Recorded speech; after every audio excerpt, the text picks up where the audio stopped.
Lifelight Festival hosts a concert at Augustana College, the USF campus celebrates Formal Week, and one senior commemorates Shakespeare. All this and more coming up next on College Week. There's the Charlton-Heston 10 Commandments God. From the Jeske Fine Arts Center on the campus of the University of Sioux Falls, this is College Week.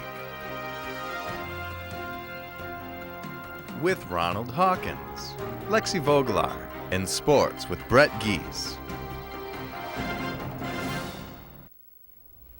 Good morning, I'm Ronald Hawkins. And I'm Lexy Vogelaar. Thanks for joining us. On April 13th, the people of South Dakota voted for their new city council members, school board members, and mayor. The Sioux Falls results stand as Rex Rolfing, James Entenman, Michelle Erpenbach, and Sue Aguilar received city council seats. Julia Westra and Kent Alberti were elected to the Sioux Falls School Board, and Kermit Stagers and Mike Huther tied at 25% of the vote in the mayoral race. The runoff election between Stagers and Huther will be held on April 27th. April is Sexual Assault Awareness Month. To help the victims and prevent more cases, USF will be sponsoring an event called Rock Your Socks Off to Stop Violence. This event in support of victims who have lost their clothes as taken for evidence in the emergency room. If you'd like to help combat sexual assault and support its victims, you can drop off a pair of new socks to the McDonald Center Info Desk with Paula, the Cleveland Center Front Desk with Wendy, Jordan Hall Administration Office with Shelley, or in the Academic Success Center with Kristen. Also, keep Friday, April 30 open on your calendars and come listen to Nick Rollins' band play from 9 to midnight in Java City. College Week's Tammy Baldwin uncovers some behind-the-scenes activity and what it takes to set up a concert for the Lifelight Tour. Augustana College's Elman Center was host of one of the stops on this year's Lifelight Tour this past Tuesday.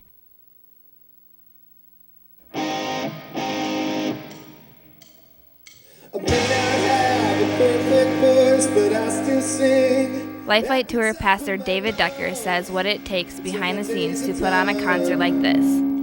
Just show up a half an hour before and everything's good. No, there's months and months of work, from booking the bands to figuring out, what would go well on a tour, figuring out who has the time available, figuring out routing, figuring out vehicles and a venue to put the stuff in.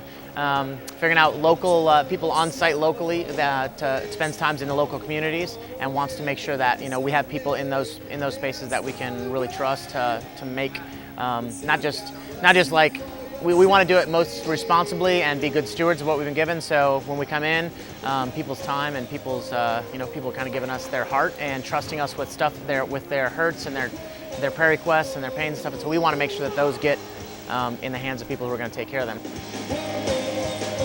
Katie Randall says what her role was as a show promoter. The things that I've helped out on are getting the stuff for the green room, promoting the show, getting the signs out, just getting people in the community aware of what's going on, that the show's even taking place, and then getting people to come help load in all the stuff and load out at the end, work the merch tables, and just do everything we can to help the bands out on their tour. But for Randall, it was more than just a concert. She says it was a way for people to hear the message of Christ. I would love for them to just come away with the message of knowing who Christ is and how he can become a part of their lives, and maybe seeing Brian Headwelch play and hearing his story will help them to see that maybe they're not beyond redemption. For College Week, this is Tammy Baldwin. That's sick! If someone were to ask you, would you like to go to prison, the most likely answer you would say is no. But a group of USF students are doing the exact opposite. Brandon Sandoval tells us more. Although most people generally try to avoid the state penitentiary, campus pastor Dennis Toome says why USF students should make it part of their Christian outreach. The way we do prison ministry here, it's really a ministry of presence. We've been allowed to bring in up to 15 students at a time to attend a worship service, and at the service they sit with the inmates, and then after the service they're allowed to visit with the inmates for a half hour to 45 minutes. Toome says that because of the many different denominations represented in the prison, students have multiple opportunities to attend a ministry service. This year we've gone in 5 times, And so sometimes we can, some years depending on the openings, because now there's several different prison congregations that welcome visitors. Every minister that serves up there now has to raise their own support. And so that pastor has his service on a certain night. So Thursday night is the Lutheran service, Friday night is the Reformed service, and in the other facility, in the Jameson unit, it's a Baptist service. So we've had our students attend services at all three places.